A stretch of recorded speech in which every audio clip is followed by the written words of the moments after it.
for that introduction. And thank you very much, everybody, for kind of fighting your way through the impending gales and storms tonight. Thank goodness we didn't have a tube strike, so that's quite good. We're going to talk about resilience. That's why everybody's come along today. But before I kind of really get stuck into this topic, I thought it would be useful for you to get a window of the experience that I've had around what is, I guess, a very hot topic at the moment. It's certainly mainstream through a lot of thinking in business. So I'll give you a little bit of a background. Of the kind of things that I've been involved with.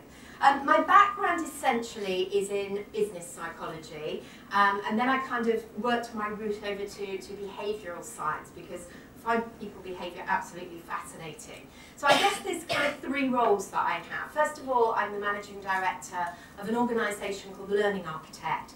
And the Learning Architect was established 10 years ago. We're an international consortium of behavioural skills specialists, and we work all over the world with lots of different organisations. We've got a really eclectic client mix. So we work with the World Trade Organization, we work with the United Nations.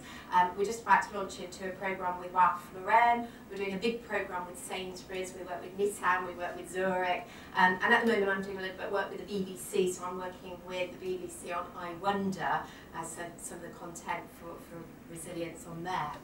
The other role that I have is that I've been a consultant now with the United Nations for about 10 years. So I get the opportunity to go out to all sorts of places all around the world to work with people, particularly in war zones. I've spent quite a bit of time in Afghanistan, in Beirut, and I work in places like Ethiopia, Cambodia. So I get a chance to really meet some people who've been through some very challenging experiences. And the other role that I have is that I'm an author. So I'm just currently working on my 7th book, which is all around mental agility.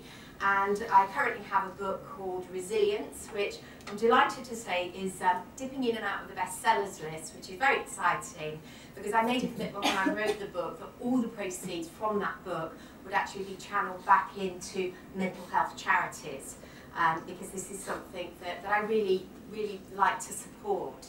And I guess my ambition has always been to write, and I'm just starting to work on a fiction book, so I'm going to share this with you. It's a little bit of a spoof on the kind of relationship between men and women. And I don't know if any of you have read the book, Men Are from Mars and Women Are from Venus, yeah? Well, the book is called Men Are from Mars, Women Are Genius. So we'll sort of see how that one goes.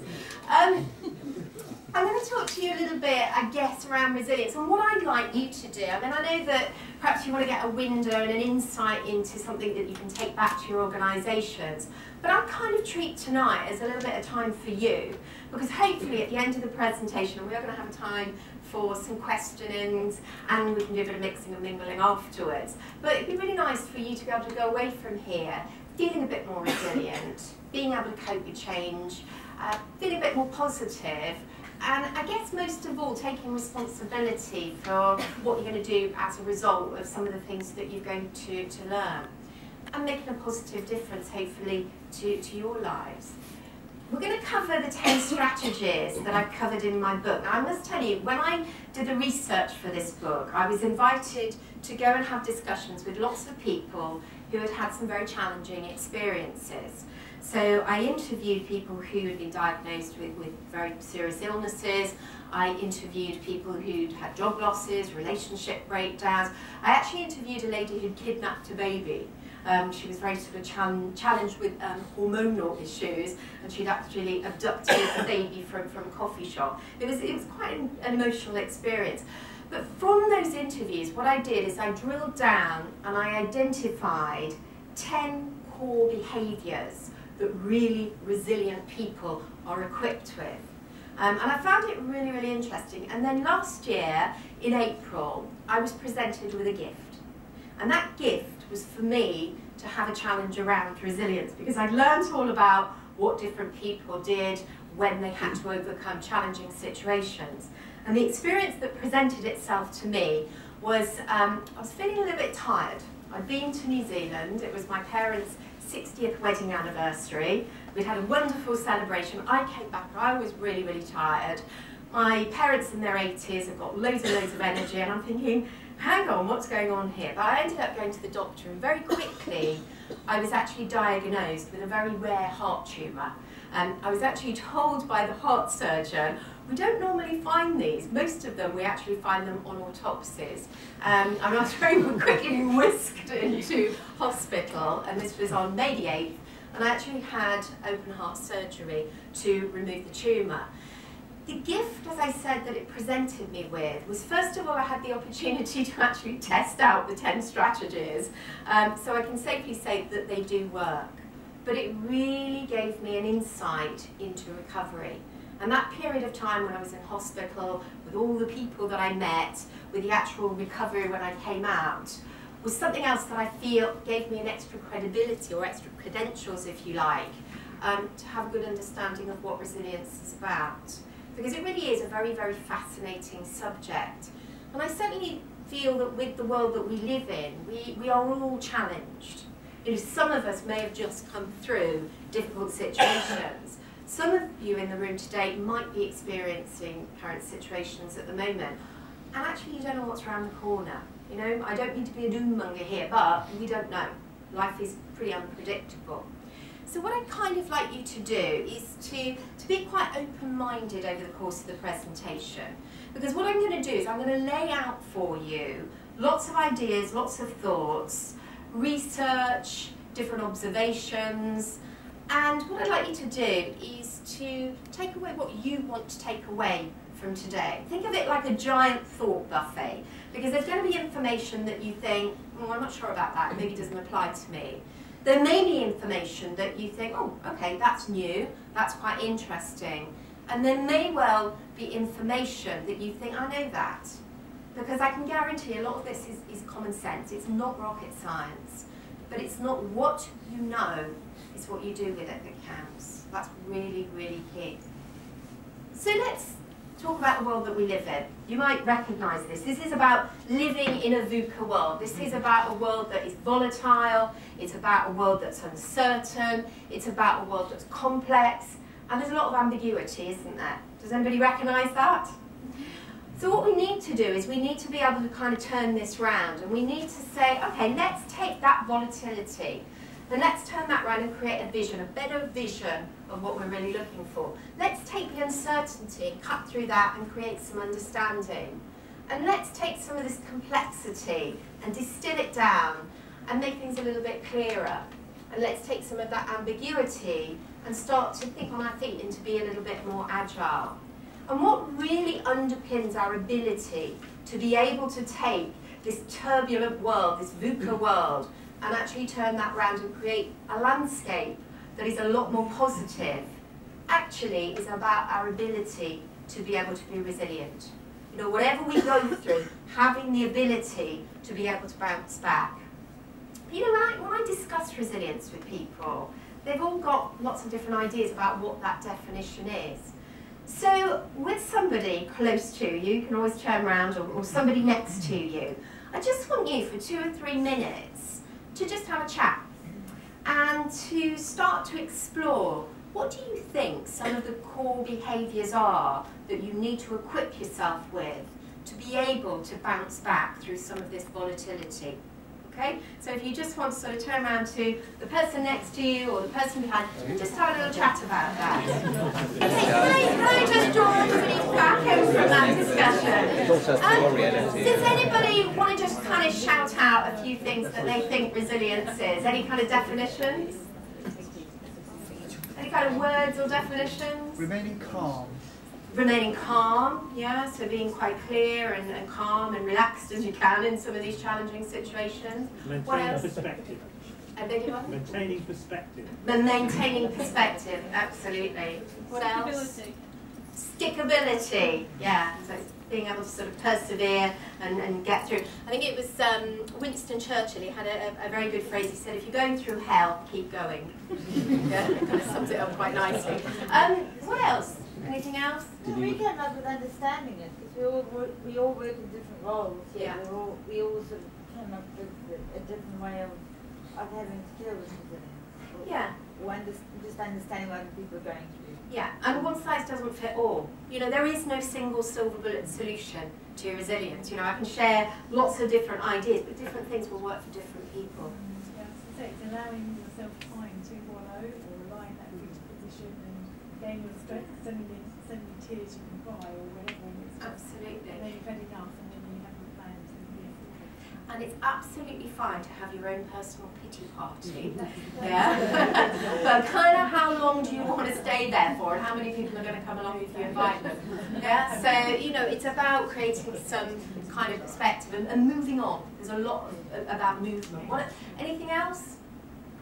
Confidence. Confidence. Yeah. Confidence actually, and self-belief to know that you can get through some of these situations. And it was quite interesting because when I started writing the book, I kind of accumulated all of this information, all of this research. I got loads of information from people I'd interviewed. And my publisher actually sent me 2 book covers. And one of the book covers had got the words, the word resilience. And lying across resilience, there was a chameleon. And I thought, oh yeah, I can see the merit in that, because it's about change, isn't it? It's about the ability to be able to adapt to different situations. And then they sent me another cover and there was a boomerang on it. And I thought, yeah, I can see the merit in that, because it is about movement, but it's also about being quite energetic as well.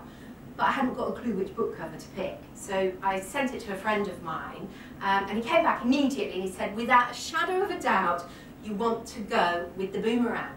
He said, because then you can introduce the concept of the doomerang. Okay? Now, the boomerang is somebody who goes through life and they go through lots of different challenges, but they can bounce back relatively unscathed.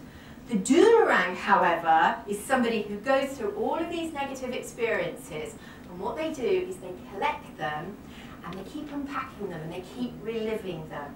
And I think this is a very important message here, because a big part of resilience is about letting go. The ability to be able to say, I can't turn the clocks back, I can't change the past, I can't control that. So what I need to do is take the learning, take the valuable learning, and let the rest go. And that is a really important part. But there were 3 other key characteristics that I found from people who really were very resilient.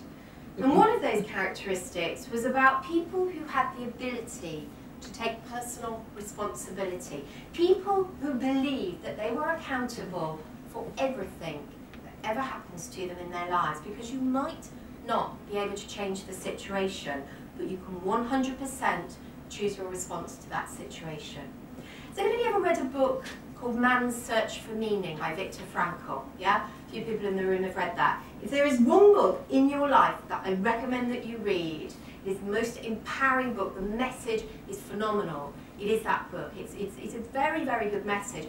Viktor Frankl was actually a psychologist and a psychiatrist who worked in the concentration camps during the Second World War. And he was a survivor from those concentration camps. And when he came out, he wrote a book about his experience. And one of the things that he recognized was that you can take everything away from somebody in terms of their health, you can take away their materialism, you can take away their friends, but the one thing that you can never take away from anybody is their will.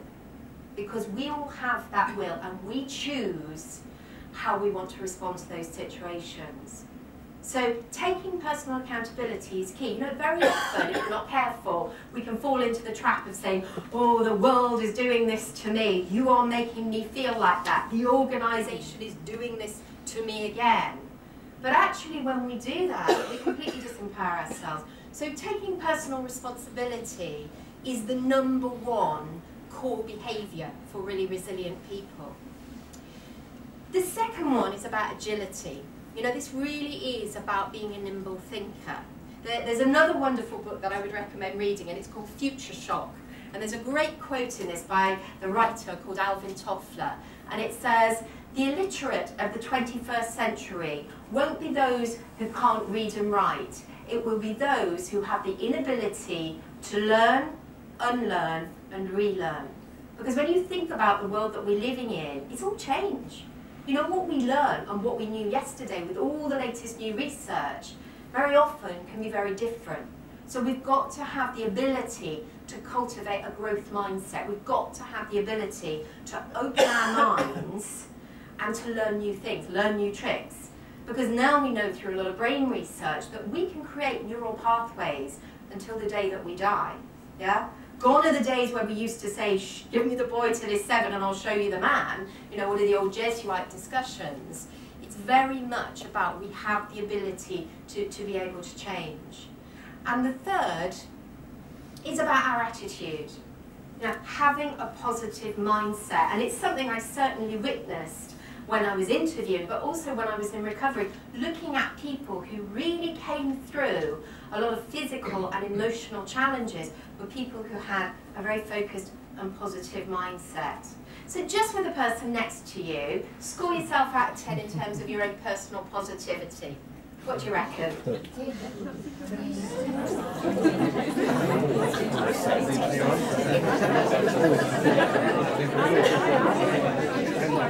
thank you. Any 10s in the room? Any 10s in the room? Any 1s in the room? I think we can all work on our positivity. You know, I'm not of the belief, and I might just say, I'm not of the belief that you stick your fingers in your ears, you walk around in La La Land saying everything's amazing, everything's brilliant, because you know what, it's not. And if you did that, you'd be a bit of a liability. You know, we have to be aware that there are things in our life that are going to be difficult, they're going to be quite stressful. But what we need to remember is we have the choice. We can choose to see them in a positive way, or we can choose to see them in a negative way. And I'll go into a little bit more detail about that later. So those were the three, if you like, the three core characteristics.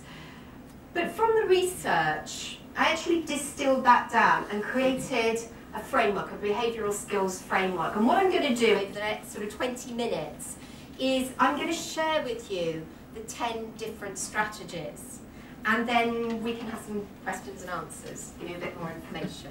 I have got a little booklet along for everybody as well, so you've got your little book of resilience, so don't worry about taking loads of notes. And I also have an online library, so you can go onto the library and you can get loads more information. So let me just share with you what those 10 strategies were. Some will be applicable to you and some may not. You may be particularly strong in some areas and not so strong in others. The first one then is about taking a journey of self-discovery. Now, the great philosopher Socrates, he said there were 2 words together that were the most powerful, and they were know thyself. And one thing I'd like to stress is we were not born to be perfect. We were born to be real. And being real means that we get things wrong. And it's a real shame, isn't it, when you hear people say, oh, I really beat myself up for that. Yeah, because sometimes we can give ourselves a really, really hard time. What we need to do is accept that in life, we're going to make mistakes.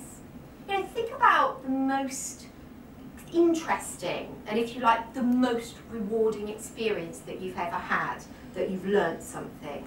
Is it when everything goes right? No? Is it when things go wrong? Is it when there's a bit of a challenge? And very often it is. So seeing these as stepping stones in life as opposed to stumbling blocks is a really good mindset to have. And developing, if you like, your personal wisdom by being aware, these are my strengths, but for every strength you will have a limitation, because that is the cost opportunity of living. So having a really good idea of who you are, but not this kind of like image, pretend image that, you know, very often we're encouraged to create on social media, but it's about being the real person, the real deal. So taking a journey of self-discovery. And the second one is about seeing the glass half full. I'm going to borrow your glass if that's okay, Dale. Okay, so if I held this glass up now, what do you reckon it weighs? Anybody got any idea? 100 grams. 100 grams. 100 grams? Any advance on 100 grams? Anybody want to go down the milliliter route? No? Anybody got no? 55 milliliters. 55 milliliters. Yeah, okay. Do you know what? I haven't got a clue. And it doesn't really matter, because what I'm really trying to demonstrate here, imagine in that glass I have negative thoughts. Okay? And when I actually asked Dale to pass me the glass, I was holding it up, it was fine. Now that I'm standing here for a little bit longer, do you know what? My arm is actually starting to hurt a little bit. And if I stood up here for the rest of the evening, apart from being very lonely, because I'm sure you won't stay with me, I would actually be in agony. You know, my arm would start to really, really hurt. My neck would really hurt. I'd probably start to get a very bad headache. And what I'm trying to demonstrate here, thank you, what I'm trying to demonstrate here is that it's okay to have negative thoughts. But the longer that we hold on to those negative thoughts, the more debilitating they will become. So what we need to do is to create a mindset that acknowledges that you're going to have negative thoughts from time to time, and they might be useful. Because essentially we're driven by two emotions. One of them is fear, one of them is desire. But what we need to do is to take those negative thoughts and to start turning them round, to start thinking about positive outcomes, because they will start to damage you. Have you come across cognitive behavioural therapy? Yeah, fantastic form of therapy for anybody who experiences depression, because what CBT does is it actually helps you to acknowledge those negative thoughts, but to start to create neural pathways and cognitive ability to be able to refocus and to think about positive outcomes. And you know what, whether you're an optimist or whether you're a pessimist, it might not affect the outcome. It's just the optimist does tend to have a better time in life.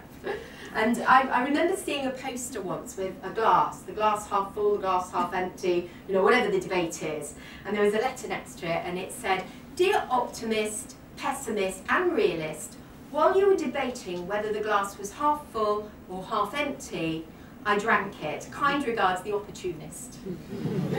But I think there is a lot to be said with looking at life with a positive lens. And I think the more that you can cultivate that, the more helpful it can become. And with the emerging science now of neuroplasticity, which actually identifies that the brain is quite malleable, that we can change our thinking. You know, we have 60 to 80,000 thoughts a day. That's a lot of internal dialogue. And we feed that dialogue. From the moment we wake up in the morning, we start to program our thoughts. Does anybody here remember Etch-a-Sketch? Do you remember where you used to be able to kind of create shapes, and then you pick this board up, you'd shake it, and it would create a blank canvas? We can do that. We can do that every single morning. We can wake up and we can create a beginner's mind. We can say any of those negative thoughts, I can push those aside, and I can believe that today has any possibility. Because if I start to program that with some of those positive thoughts, it can create a whole new landscape. And I think that's really, really exciting. But we have to work at it. It's not an overnight job. It's something that you really, really do have to work at. The third strategy is having a good understanding that your emotions are very much fed by your thoughts. So if you have an emotion, for example, jealousy, happiness, joy, optimism, negativity, the chances are there is a thought, there is a conversation in your mind that you have had that started to trigger those thoughts. And it kind of reminds me of a story of a Cherokee Indian grandfather. And the Cherokee Indian grandfather is sitting down with his grandson one day and he says, you know, inside all of us, there are two wolves that fight. And one of those wolves is evil, and one of those wolves is good. And the little boy is looking up at his grandfather, and his grandfather said, you see, the evil wolf is all about negative emotion. It's all about jealousy and fear and envy and insecurity. And the good wolf is all about happiness and joy and optimism and hope. And the little boy looks up at his grandfather and he says, and which wolf wins? And the grandfather says, the wolf you decide to feed. And I think that's quite a nice little story in the fact that you are, if you like, the nutritionalist of your soul. Yeah? You feed all the time through your thoughts, your emotions. And remember, those emotions eventually will translate into actions. Those actions will translate into habits. And those habits then become your destiny. It all starts with a single thought. So, a key message really in thinking about how we feed some of those emotions. The fourth strategy was all about change for the better. As Charles Darwin said, it's not the strongest of the species that survives, nor the most intelligent, but the one that is the most adaptable to change. And I think time and time again, this message is really being reinforced. Because very often, we can't stop change. Yeah? So learning to go with it is going to help you to be able to be a lot stronger. So certainly change for the better is key. The fifth is about coping well with conflict. If you think about it, we can go through quite a lot of conflict situations in our lives, and what happens is we end up feeling absolutely exhausted. It's like if we feel angry or bitter towards somebody, it's a little bit like drinking your own poison and expecting your enemy to die. Because really what we need to be able to do is let go of some of these restricting, if you like, emotions, and very often damaging emotions. So really being able to challenge any kind of conflict situation you have in your life. And forgiveness is a very powerful ability because it's about moving on. Let it go, move on. There's a big, big message there. And the sixth strategy, and I guess this is one of my favourite strategies, because this is about embracing opportunities. This is about taking the word problem, and it's about being able to turn it into an opportunity. Every situation in your life is a gift, whether it's positive, whether it's negative, because it will always teach you something. And I think very often what we do is we see these problems as this great big rock in the road. We don't know how to navigate it. But if we have the ability to be able to really seek out, play a little game in your mind about seeking out what are some of the possibilities, be a possibilitarian and really look at how you can turn this around. And I think it's really interesting to understand that our mind actually works in 3 time zones. Okay? So whenever we're dealing with a problem, what will happen is we'll take that problem and we will either go to the past, we'll either deal with it in the here and now, or we'll project that problem into the future and start thinking about what some of the ramifications can be. Now, there's benefits in all time zones, okay? So if we go back to the past, if we think about, okay, all the things that I learned when this similar situation happened to me before, that could be useful. If, however, we're somebody who lives in the past, and we spend a lot of time saying would have, should have, could have, wish I had, and we live in the past and we drag the past up, what we've got to be able to do is say to ourselves, sumo, shut up, move on. Yeah? It's quite a good technique if you know that you do live in the past. The other way that we process information is into the future. Yeah? We get a crystal ball out, we have a look in it, and we visualize positive outcomes. And that's really useful because the subconscious mind doesn't know the difference between what's real and what's artificial. However, if we get that crystal ball out and we start to catastrophize and awfulize about all these terrible things that are going to happen, that is what we're going to believe and that's what we're going to respond to. And you know the word worry, it actually comes from the Anglo-Saxon word weagen, which roughly translates into strangle and choke until there is no life left. And when you think about it, let's face it, that's what it does to us. So it's about perspective. We acknowledged that earlier. Perspective is really key.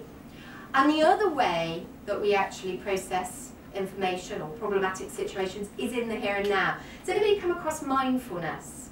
Yeah, it's a very, very useful emerging science because there are lots and lots of benefits in being able to be present and be able to put into context that the only thing that you've got any control over is the here and now. So imagine if you took those 3 time zones, you went back and took all of the positive experiences and the learning lessons, you went to the future and you created a very positive vision, and then you calmly dealt with things that you have control with in the here and now, then that would be an ideal mindset to work on. And I guess it's useful because when we're dealing with problematic situations, we can get quite stressed. And when we're stressed, we don't always cope with things in the calmest way that we can. But remember, problems are to the mind what exercise is to muscles, and it can actually make us a lot stronger. So, you know, there's some really good opportunities here. So every time we think we have a problem, use your mind to flip that around and think about it as a door opening and a gift for you to be able to work out how you can solve some of these challenges. The 7th strategy is about looking after yourself. Now, I'm not advising here, by the way, go out and buy a t-shirt with me time on, but I think we all need to gift ourselves a little bit of time for ourselves. You know when you're on an aircraft and there's a life mask that comes down from the ceiling, what's the first instruction? What do they tell you to do with it? Look after yourself before you look after others. Yeah, they tell you to put the life mask on yourself before you help other people. And I think that's a really good analogy for life, because very often what we do is we spend more time running around after everybody else because we want to help everybody else, we want to save everybody else, and we don't always invest the time into ourselves. And if you don't, what's going to happen is it's going to end up being quite a false economy anyway, because you're going to end up burning out. So actually investing time into the fabric of your life where you have time for you, to look after yourself, your own personal well-being. You know, very often we'll talk about pensions, won't we, and the importance of building our pension pots, but we don't always think about our bodies as a pension, because what you do now, there will be ramifications a long way down the line. And I was doing a presentation a few weeks ago, and a guy came up to me and he said, you know this point about kind of need time and looking after yourself? He said, do you know what, I realise I actually look after my car and treat my car better than I do myself. But it, you know, it does, again, create some perspective. And the 8th strategy is about making positive connections. You know, the BridgeTalks are a wonderful opportunity for you to meet new people, to do a bit of networking. But certainly, you know, in your own lives, it's about taking time to actually be with human beings. You know, so often, particularly with mobile phones, you can spend a lot of time communicating with people, but never really having eye-to-eye contact, and that's really, really important. So, you know, mobile technology is an interesting one, isn't it? You know, how many times do you go to a restaurant and you see a couple sitting together and they have the whole evening but actually on their mobile phones? How often do you have conversations with somebody where you're kind of half talking to them, but they've also got the mobile phone on the table, or they're sort of half looking at you? So it's about being present, and it's about having really good quality time. And I spoke to a lady a couple of weeks ago, and she said, you know what, my manager's got no respect for me. And I said, well, you know, can you give me an example of why you think that is? And she said, yeah. She said, I had my performance review, and I was sitting with my manager, and she said, oh, don't worry, she said, I'll put it on mute. She put the phone down. About 5 minutes into the appraisal, the phone started flashing. So she picked it up and said, oh, excuse me, had a conversation, came back and said, oh, I'm really sorry about that. She said, but I'm going to have to postpone your performance review because something more important's come up. I think she had a point, yeah? I think she definitely had a point. And so often, I think people can be marginalised by technology. So really making positive connections and making the commitment to really be present with people.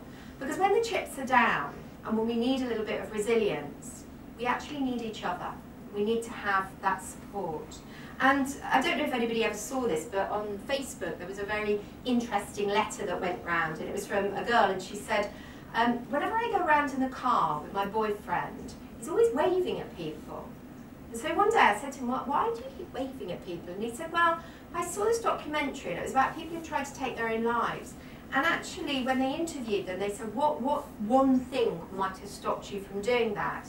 They said, on that day, if somebody had just acknowledged me. He said, so I'm saving lives today.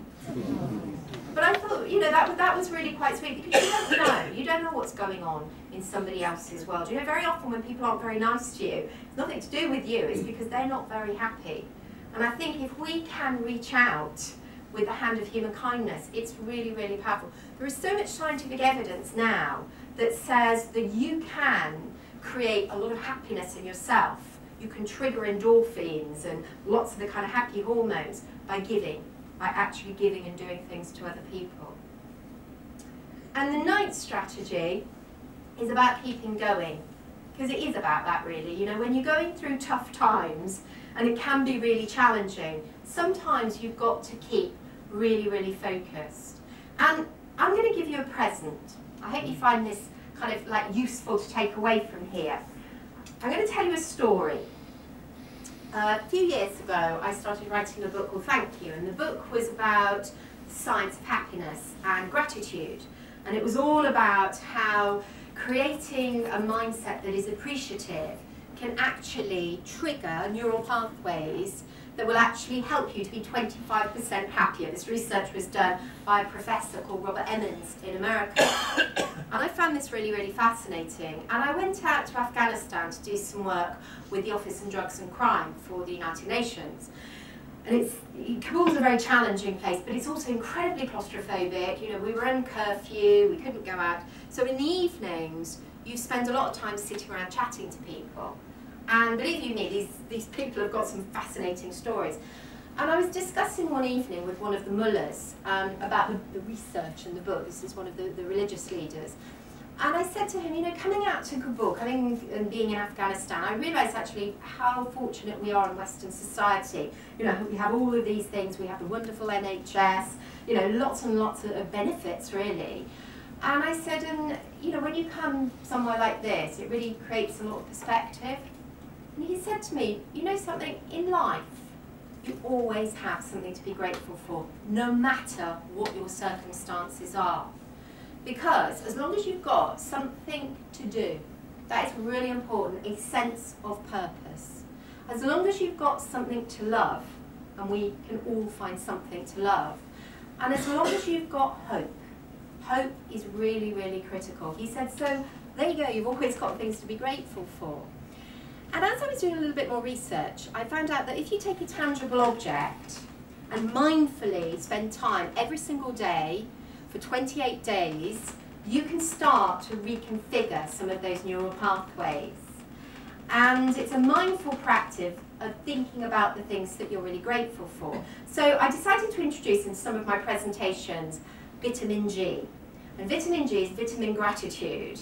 So I'm going to give you all some vitamin gratitude. Please don't eat it, by the way. Health and safety warning here. And what you do is every morning or every evening, you just spend a little bit of time thinking about all the things that you're really grateful for. Because if we're not careful, we can get into that kind of negative trap, can't we? We go through the door at the end of the day, and we open the door and go, oh, you never guess what happened to me today.